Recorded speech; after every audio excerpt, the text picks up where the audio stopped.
update, Christopher Strunk, and he has been our man in the swamp wrestling alligators. We're not even sure what he's going to tell us tonight, but it has something to do with all the different intelligence agencies. Plus, we're hoping for an update from you. Welcome to the show, Christopher. Thanks. I don't know. I think the last show was when I was discussing when I was about to be met by the Secret Service in Albany. That's right. If you'd like to catch us up on all that, that'd be great. Yeah. Well,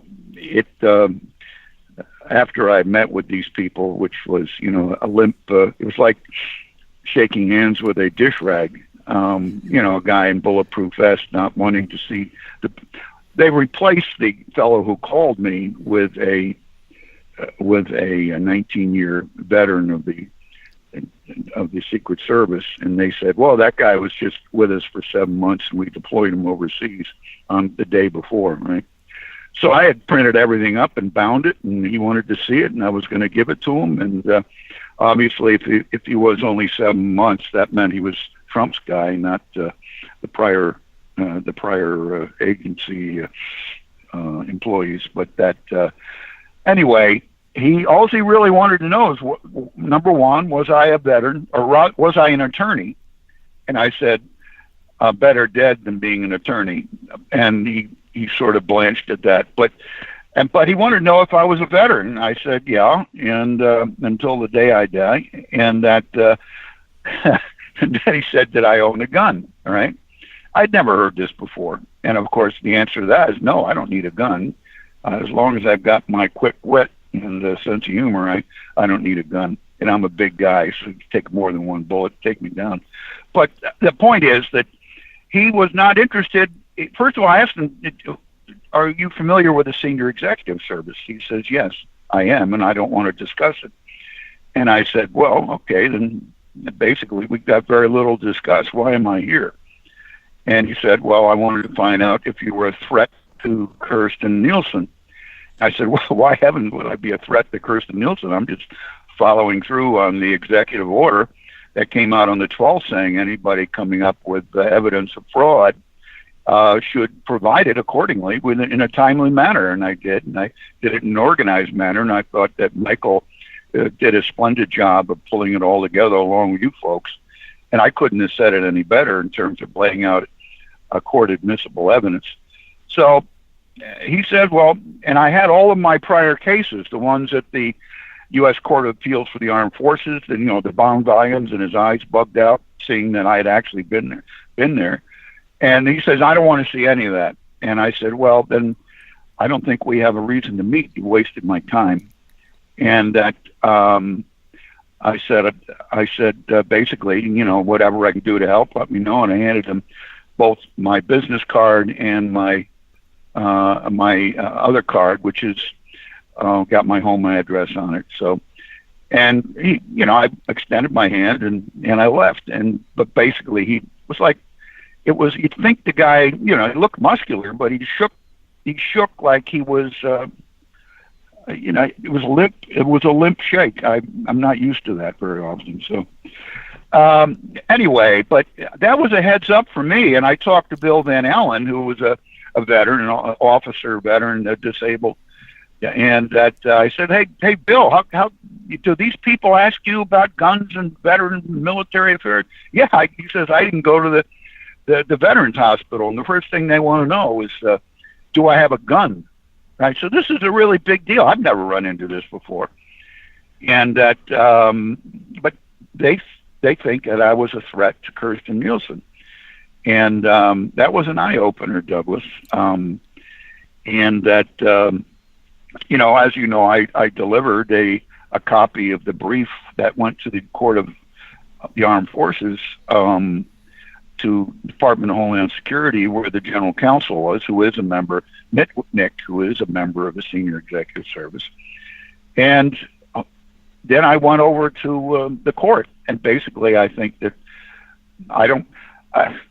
who knows, but certainly when Clinton says that, and Obama is talking about the 17 intelligence agencies, and the fact that I've got active court cases in the British Indian Ocean Territory courts involving the U.S. intelligence services, and I'm the trustee of a Bahamas corporation representing quite a few people, I figured it was important to find out what the threat matrix was that they're carrying, because I don't have a passport, nor I might have to get one, and I want to find out if they're going to limit my traffic, because I'm part of a supposed threat matrix. So anyway, I found out all of the 17 agencies, and I found all the people involved, and I'm going to do what's called a FOIPA, a Freedom of Information Privacy Act request. Different than a FOIA. A FOIA is a third-party request on information, as opposed to a first-party information, whereas I'm directly involved in whatever they're doing.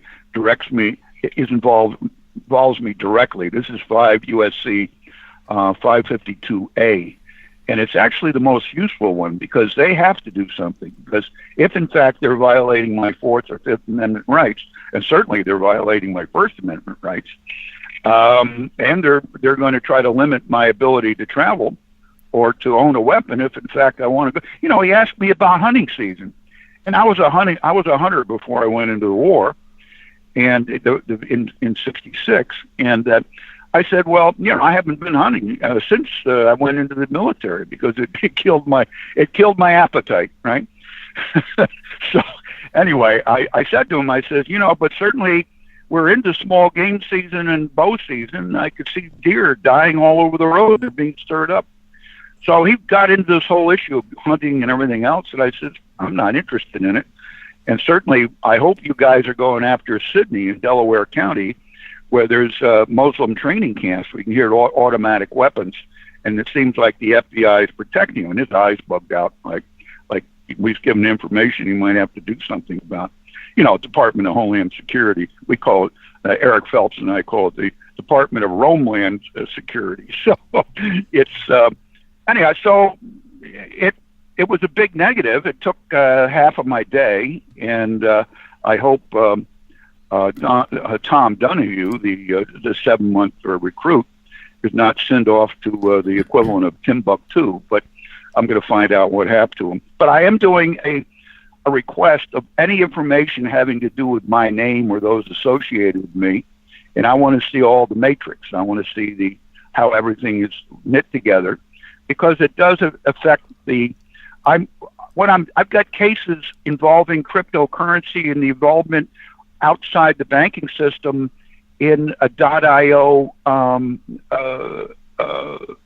internet organization, which is laundering illicit currency, and is actually called Bitblender, and is actually involved in laundering money so that they can carry on illegal drugs, money laundering, terrorism, et cetera, et cetera. And we've got them dead to rights now for over the last year.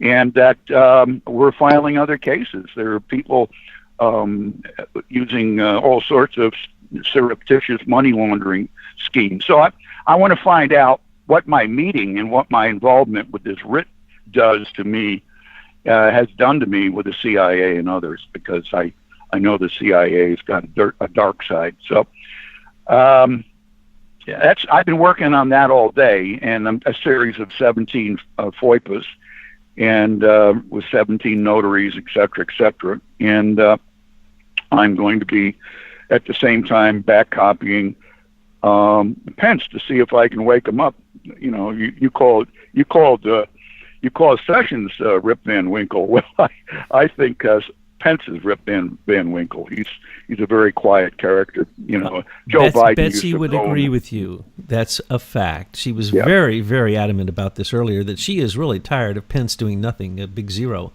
So, okay, let me get this straight. So the guy that first called you up was interested from... Tom Donahue, right, didn't show up. Some other guy shows up, tries to somewhat slightly, but I know he can't, intimidate you by referencing rifles and hunting and guns and being in the military as if you're some kind of danger. And now you're going to look into whether or not they have any information on you in any of the 17 intelligence agencies that reference you being some type of threat. Now, in all of the work you've ever done before, has threat or in any way anything like this ever come up before? Never. Never. And I can sit down in their office and they actually discuss the details of the cases. And this is U.S. attorneys, all right? So this is very unusual. There's something going on, Douglas, and I have to get to the bottom of it. Because as I say, I'm a trustee of a Bahamas trust, and we've got maybe 4 or 5 other clients in which I'm the name of the plaintiff in the various cases. What somebody is impersonating a British tax collector in Africa and shaking down people in various countries as a British tax collector under the .io website structure. And, it's like ransomware, but worse. They're shaking down hundreds and thousands of dollars with the threat of the British tax system. So we've got these cases coming. I've got a criminal complaint that we're filing next week, and it means a lot that I should get this in the works. And, of course, I ran into this with Brennan and Michael Shrimpton when I was bringing Shrimpton over. I spent $3,200 to bring him over to Brooklyn, New York to testify. And Brennan and the CIA intervened at the London embassy because I had a subpoena for him in a state court. And Brennan actually denied a temporary visa so that Shrimp could come to testify. So I've run into this before, and the CIA operates out of the London embassy, and this is really no good stuff. They're hiding all sorts of crimes. This is back to the point of who this guy Sotoro is. We know who he is, but the point is that the fact that Homeland Security was propping up Sotoro and the CIA was Sotoro is, to me, it took 10 years of my life away. Okay, and I'm extremely angry at the fact that this government is run by foreign intervention. And of course, all of this fits into what I'm intending to do with the writ, moving the writ to the next level. A friend of mine speaks multiple languages. He is writing letters in Portuguese and Italian and Spanish and even French, because all these Central and South American countries, I'm giving notice of my application on this question of whether or not the social networking, which is being used in our country, and the evidence of the fraud it's mind-boggling to me. I've seen a lot of fraud, Douglas, but this takes the cake. I just heard Congressman Getz, who actually saw them with trucks moving stuff out of a polling place, and the cops pulled a gun on him, and he showed him he was a congressman, right? And they were about to arrest him. I heard an interview. And then they still told him to get out of there. They still told him to get out. Yeah. Oh, wait. Yeah. I'm looking at fraud right before my eyes. I'm a congressman, and you're ordering me to leave. Amazing. Now let's go back. Let's make sure people got what you just said. Oh, you saw this thing, obviously. Yes. Yes. You've got a better internet cockpit than I have. I've got one computer, and that's it. So I have Truth News headlines, and I have Betsy and her team, and they always keep me informed. I don't have to look at anything; they just give it to me, and I go, "Oh my gosh, thank you." When I go out and look, I can't find any of the things they give me. I don't know where they get them. Well, Tyla does a great job. I have to compliment her, and and she has every right to be as emotional as she is. I mean, what I see going on, it really gets me stirred up too. But rather than I just act. I go out and I ask a lot of questions in notarized form, and that represents 17 new complaints if they don't respond within a certain period of time to each agency, and I will get what I need to get under FOIPA. I've never used FOIPA before, but I've used FOIA and as a third party, and so I have some experience with this. But back to where I'm going with this. No, right there. Let's stop right there. This writ is not over. Yeah. You are going out to the 17 agencies to find out if they have you in any kind of threat matrix, to find out why they might think that you're a threat, seeing that this, I would call him a bozo agent who came in and tried to muscle you and act like he's some, a powerful secret. He's from the Secret Service, and so you would think that he'd be strong and have a nice, strong handshake, but this guy probably doesn't protect anyone. He probably sits behind a desk. But the point is, you're not a threat to anybody, period. And secondly, I was wearing my best I was wearing my best pinstripe suit that when somebody put me up for president, they sent me a $600 coupon to go to Men's Warehouse. I was wearing that suit with a white shirt and my best tie, but I had sandals on too. But that's between me and my history. But the point is that I was good, so I knew if he was going to shoot me, he'd have to shoot a guy in a suit, okay? And that a pinstripe suit, by the way. I was better dressed than he was, right? Exactly. So that was my War I pulled on him. And so that's what you're doing now, but that's because you do international business, and you do not want the 17 intelligence agencies going after you. So you got to find out what they may have on you, which you've done a lot of work in many areas. I would be shocked if they haven't really thoroughly researched you and they have a nice folder on you. But we'll find out because you're doing all 17 agencies. Now, that's different than what you just made reference to as your next step. And I'm not sure exactly what your next step with the writ is, except to go after these 17 agencies to make sure that they do not later use that against you to say that because you did what the president asked you to do in an executive order, which is to turn in any election meddling, and you did clearly in the right form to the Supreme Court, to Homeland Security, to the General Counsel of Homeland Security, and I think a few other places, and you made sure that it went up to president. No, we served on the vice president. And Pence, it's all of this work was done under the executive order of the 12th of September, and all of my work has been under the 21st of December 2017 executive order on a national emergency on the question of foreign interference with human trafficking and everything else. That's basically followed my case that I filed in October of 2017 on the illicit use of Bitcoin. All right, and I did a video on that at the time, which is on one of my websites. But the point is, I've been after human trafficking.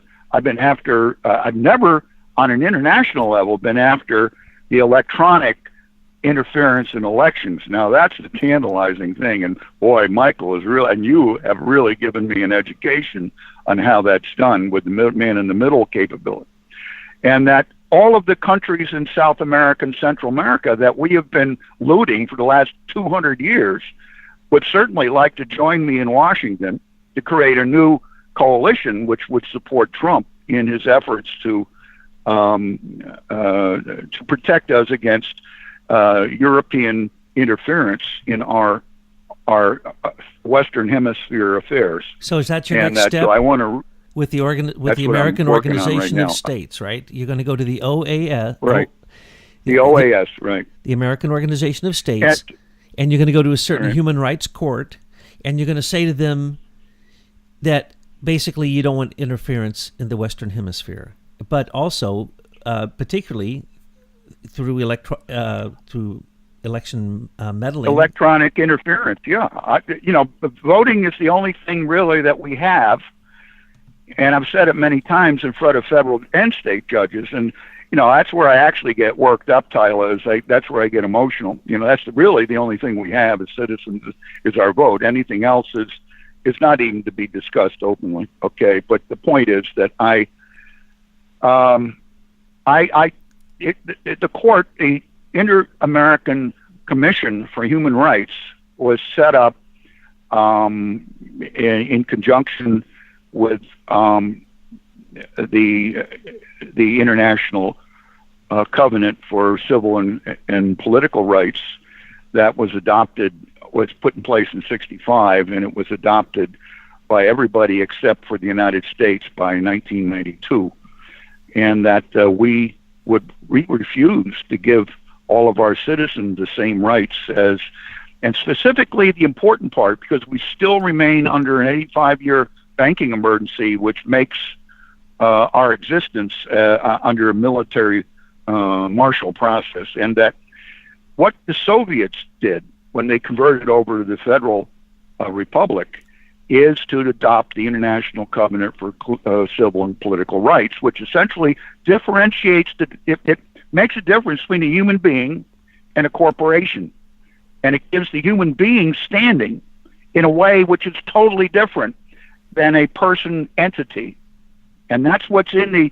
ICC PR. Okay, very important international treaty, and that it's got its setbacks, but we could. Canada, for instance, took reservations on it, and England certainly doesn't recognize the freedom of speech, whereas the Russians do. And I was shocked. I was shocked at how they adopted this within their constitution that they wrote in the early 90s when they converted from communism to whatever they're doing now. But they're under a constitutional republic, under 11 time zones. Good heavens, it's bad enough for under 4. But what we have, though, is a failure of this country to protect the human being. You're so and right. And giving corporations higher rights than humans. And the thing that makes me sick is these people who represent these corporations, especially Silicon Valley, cardboard cutout tech kings. They can commit fantastic crimes. Their corporation can simply go bankrupt. It can just move to another country and not pay any taxes. They literally can kill people. They can meddle in the election. And they don't get prosecuted like you or I would as a normal citizen, because as a corporation, not only internationally, as you've just pointed out, but nationally in the courts, corporations are actually not culpable for the very things that we are culpable. They can kill people and get away with it legally. Well, Mohawk Carpet in particular, where they were importing illegal aliens for the carpet industry, and some of the American citizens sued. And basically, they won, but nothing was ever done. Mohawk Carpet. What's important is that the 14th Amendment is protecting former slaves. And it creates a new status of citizen beyond just state citizenship. It creates national citizenship. It makes everybody a national citizen.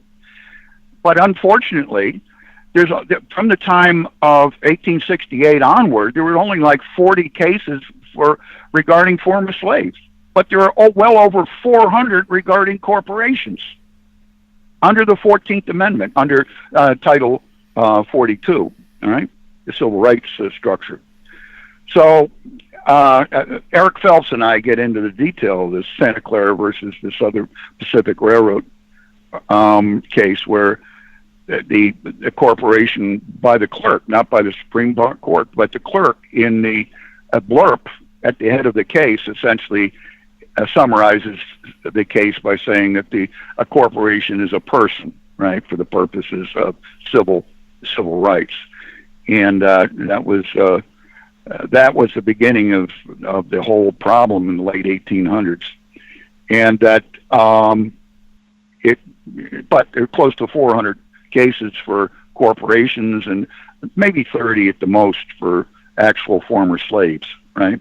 And discrimination based upon being a former slave. So it's a very serious issue, and I'm fighting that for a long time. I don't choose the little stuff. I figure the bigger the bigger the issue you shoot at, maybe you can hit something a little lower down. But it's important to put that stuff on the record. Nobody talks about this. If you go after corporations, but I know, that's the biggest, Christopher. Because pardon? When you go after corporations, that's the biggest to me, because it reminds me of the British East India Company, the Dutch East India Company, corporations, yes, of course. And they were merchants with a sword, they called it. They traded with a sword, and they had armies bigger than countries, and they basically set up imperialism. The Rockefellers down in Venezuela. Right. I think they're still going on. I think that kind of corporate control just metamorphosed a bit, but not that much, and still goes on to this very day. And TPP, perfect example. Blackwater, now a different name, is one of them. But exactly. Yep. And with TPP, international corporations would be able to sue our country because we decided perhaps not to do as much business with them. So somehow, once you start business with TPP and international corporations, you don't get to back off, and they have more rights than nations. This is insanity. Things are upside down. We're not supposed to have monarchies or people with titles here in America, and yet the courts are like a monarchy unto themselves. Each court is like its own kingdom, and each lawyer is an esquire. It's like they are landed gentry, and we are the plebeians. We don't have any representation. We hardly have a standing being a citizen, but a corporation has a standing that's beyond us.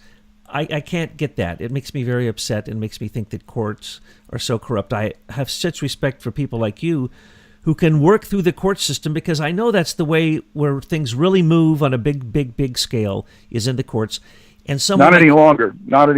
Nope, it's administrative process.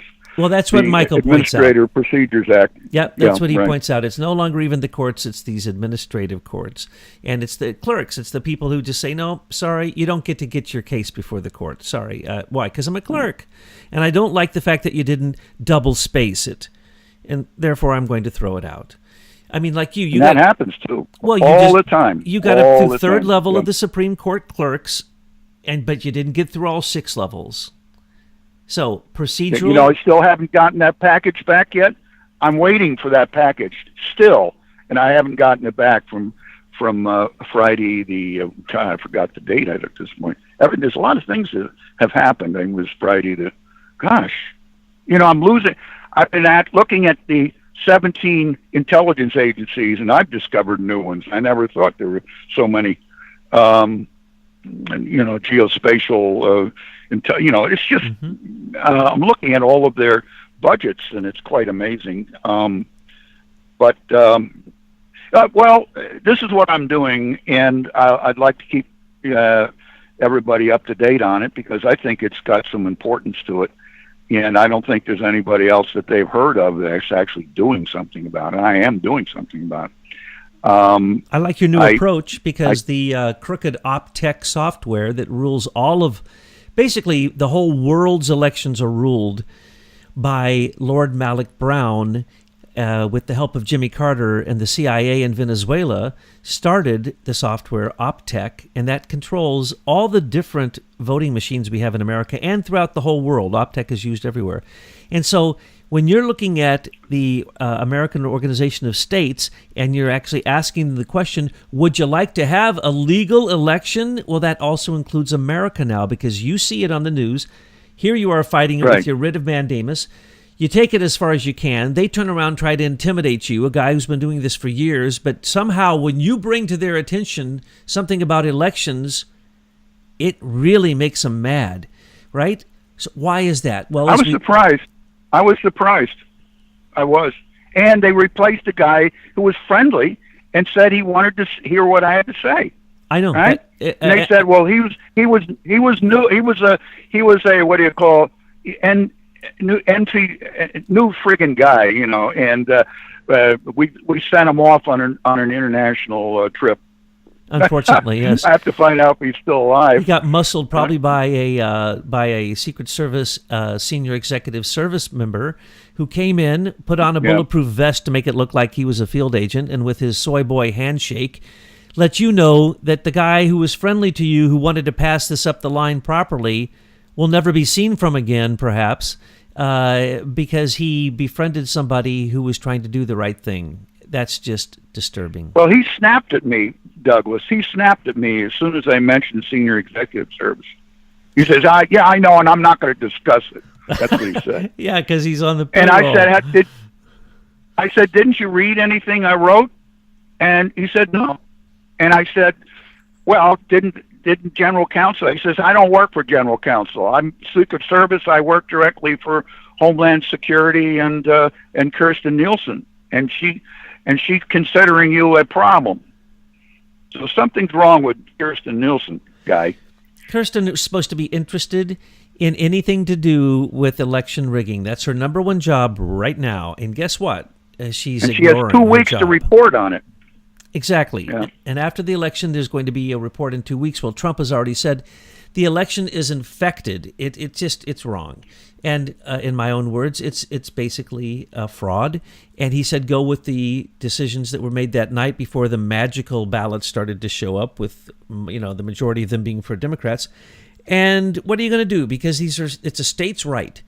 So when the federal government gets involved, that lawyers get involved. Mark Elias from Perkins Coie went down, and he's fighting. He's going to fight for every single fake vote that Brenda Snipes brings forward in Broward County, the home of the FBI counterintelligence, where we get to have Parkland shooting, where we get to have the MAGA bomber, where we get to have 5 different other people who went out as serial killers, mass murderers, who all went through the FBI. Every one of those people had been apprehended by the FBI, and the MAGA bomber had been released in that county 14 times for crimes that you or I would have gone to jail for, but we're going to believe that he was a MAGA bomber. He wasn't a MAGA bomber. He was a Pelosi bomber.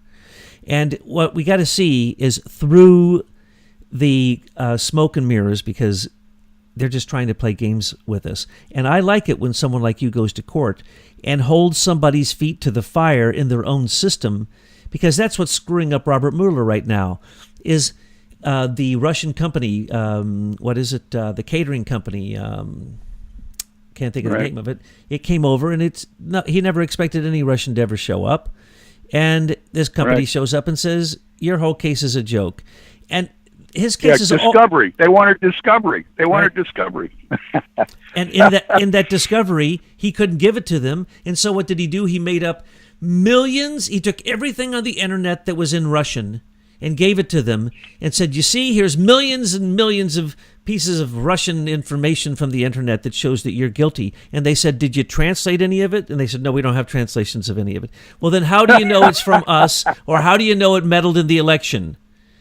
See, it's a lawyer trick. Go ahead, take this 2 million pieces of information, and we're going to try to defer this. How many times have they tried to defer that case? It's unbelievable. You know, Putin's catering service, they call it. I can't remember the name of it. But it's just a joke that he's indicted all these Russians. Concord, that's it. Concord Catering. It's very nice. And the Concorde isn't even flying anymore. Betsy is always around, but you never know where. You look up, you look down. Sometimes she just comes through the machine. Anyway, the point is, that's our boss, Betsy. And what we're saying here is, what you have just gone through is nothing more than outright bullying from the top down after you did the thing that most people are applauding you for your patriotism and for doing exactly what Trump said. I think that's very, very, very wrong. But it was all I could do to stop laughing. I was laughing in his face. I know you. Yeah. The guy tries to intimidate you, and you laugh at him, and he's said, like, "Hey, wait! I got a bullet. I got a gun. Why aren't you intimidated, Mister Strunk? You're making me mad." I could see you doing this in your nice suit, even in your sandals. No, it's a beautiful suit. It's a really nice suit. You had a whole bag full of the research literally the lawsuits you've already brought to show all the bound volumes of my depository trust and clearing and the seed case in 2014-15. My case up in Syracuse regarding the California illegals voting and New York illegals voting in 2016, December, when I filed that. That was with Bob Dornan, who was one of my special witnesses. I had my prior cases at the U.S. Court of Appeals of the Armed Forces defending absentee ballots for my military, and my one against the 21 trillion black off-the-books money against General Miley, who was essentially covering up theft at the Pentagon.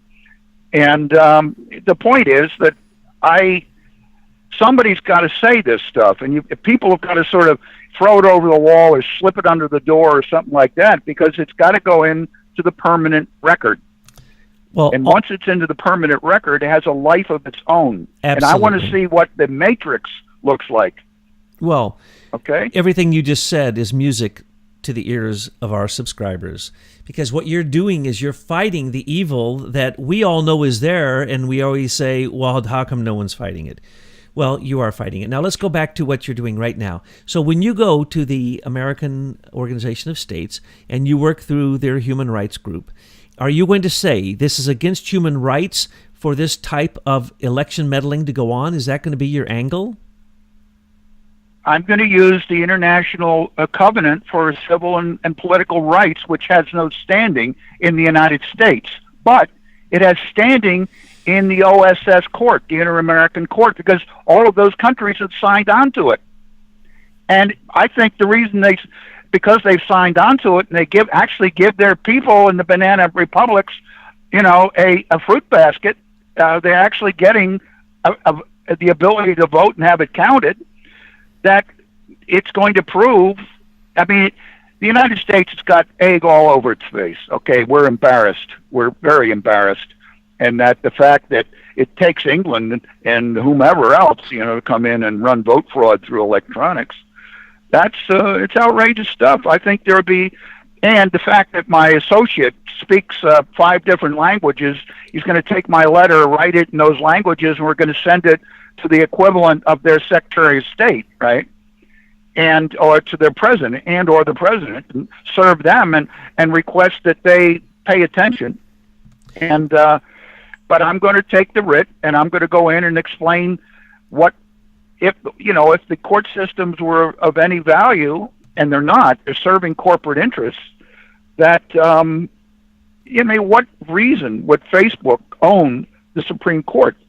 And it obviously does. It's, I'm going into the offshore accounts of all of our elected officials, and certainly the OAS has something to say about that. And I haven't composed the letter yet. I'm working on it, but I'm into the medium-term notes, which bridge the time of the elected office when they're essentially bought off. All of our congressmen are bought off. I like what you're doing because it gives these elected officials in these other nations, the other Americas, Central America, South America, a chance to say, we're kicking out Jimmy Carter and Lord Malik Brown's op-tech manipulation of our election. Kick them out. Not only that, we're going to kick out all of Mitt Romney's election machines from Hart InterCivic, and we're going to kick out all the Sequoia machines and all the Dominion machines and all the Diebold machines, and we're going to do it by paper, and we're going to ink everybody's thumb, and we're going to show America that if they want to use any digital anything with an election, it will be rigged.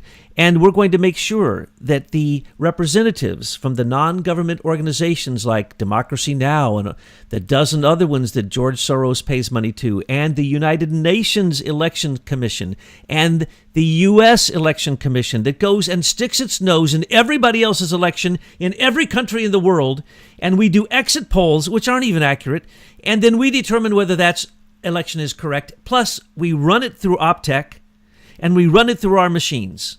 So it is about time that all the other nations in the world, even if America doesn't, kick those machines out of their countries and get OpTech out of their elections, because it is rigged, and it's been rigged since the 70s when the CIA worked with the United Nations and Lord Malik Brown, who is in the Privy Council, and Jimmy Carter to go to Venezuela and to create the first rigging there. Same exact software. And it's still going on to this day. And what we just saw in Florida and what we're seeing all over the country, any place anybody looks, the rigging, if it's digital, goes all back to the same OpTech software. And then they have other fail-safes that we've been revealing again and again recently. Michael McKibben and myself just did a few audios on this. And there's these companies like Cloudflare and Entrust and Global Sign and all these other companies. They have the encryption keys, so they're the man in the middle. So hello, other nations. You have a man in the middle. If you're using anything digital, it's rigged in a dozen different ways. And I love what you're doing, because one way or the other, this sticks America's nose in the dirty election that's going on here right now, right under our nose right now. Brenda Snipes needs to be in jail, and she's not. Why not? And we can go into why, and I'm sure you can give some real great insight. But when you give the states rights and the federal government's fighting it, and they don't tell us that it's we the people's right. It's our election. It isn't Brenda Snipes' election. It isn't the Secretary of State's election or the federal election or the state election. It's our election. And people like you show us what we need to do to take our elections back. Well, it's the Monroe Doctrine. We actually have United States Code, which prevents interference. And that I think Trump is the right guy. He's got his executive orders, and we've got the law. We don't need any more law. All we need is somebody with a backbone, and we've got that. And we need to put together a Western Hemisphere defense against, as far as I'm concerned, it's the Germans running the Chinese. The Chinese are being used by the Jesuits that came in, in force after the Boxer Rebellion and certainly after World War I. But that I want to clearly differentiate the Western from the Eastern Hemisphere, and that as a polemic historically, which we've got a lot of history and documents which relate to that, preventing interference into our hemisphere. So I'll be approaching this Inter-American Commission for Human Rights from that historical standpoint, in which all of those countries in the Western Hemisphere are our allies to the Organization of American States. It was Reagan who went against it. Reagan denied any ability to take a thrust of jurisdiction over whether or not we had even screwed up, right? And Reagan instead went with his recognition of the Vatican and with Ambassador Wilson. We for this first time recognized the Vatican, which we had not done because it was clear that the Vatican was involved in the assassination of Lincoln. Well, you're hitting that nail on the head, because you're talking about sovereignty. You're talking about our sovereignty being subsumed, our sovereignty having continuous Jesuit sabotage towards it, our sovereignty being undermined by the Jesuit Council on Foreign Relations, our sovereignty. And we want to talk with you and your friend Eric about Jesuitism and the way that Jesuitism has come into our world, because so many people ask us about that. And I try to help them with it, but it is a very, very, very complicated thing. So would you be willing to chat with us, you and Eric, about the question of Jesuitism in the world? Absolutely. We speak maybe one. He teaches 36 hours a week, and when it comes to talking about the Jesuits, he and I will go anywhere to do it. And it's a thorny issue. People don't understand. It's a military organization. It's the Praetorian Guard for the Vatican, and that they are a very dangerous organization, and that notwithstanding what Blaise Pascal said, which to allow them to exist would undermine the fundamentals of morality of the Catholic Church, and he was right. And it's happened. That was his letters to the provincial. That was a prediction, and it happened. Christopher. Right. We're going to excitingly get this out immediately, because people have been chomping at the bit saying, where is he? What's he doing? Okay. Oh, yeah. They want to know what you're up to, because really, you are the guy.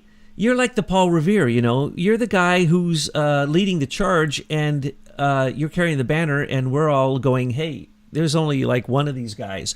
And he knows a couple others.